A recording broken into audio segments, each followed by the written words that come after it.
চলমান কোটা আন্দোলনে আজ সারা দেশে কমপ্লিট শাটডাউন কর্মসূচি পালনের ঘোষণা করেছে বসুবাক বিরোধী ছাত্র আন্দোলন। বৃহস্পতিবার রাত্রে সার্জিস আলম ও আসিফ মাহমুদ ফেসবুকের এক বিবৃতিতে এই কর্মসূচির ঘোষণা করেন। অন্যদিকে ইসলামী আন্দোলন বাংলাদেশের উদ্যোগে বরিশাল সদর রোডে শিক্ষার্থীদের কোটা সংস্কারের দাবিতে বিক্ষোভ মিছিল করেন তারা।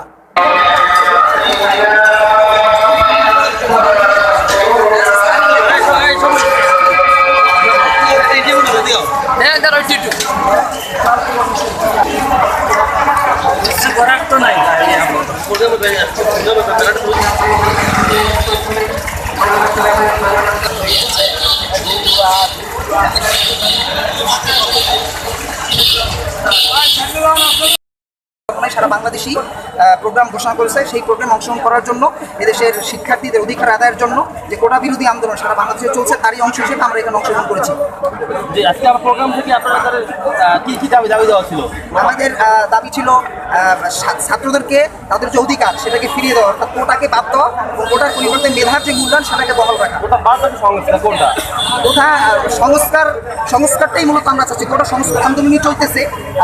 এখানে উপজাতিদের কোঠা থাকবে, প্রতিবন্ধী যাদের তাদের কোঠাও থাকবে, বাকি সংস্কার দরকার। সমস্যার সমাধান না হয় তাহলে আপনাদের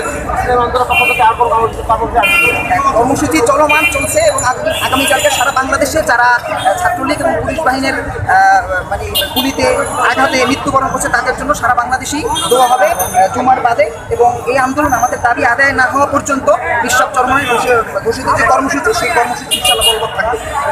পর্যন্ত এই সাধারণ ছাত্রীদের দাবি দেওয়া মেনে নেওয়া হবে ইসলামী আন্দোলন বাংলাদেশ ততক্ষণ রাজপথ ছাড়বে না।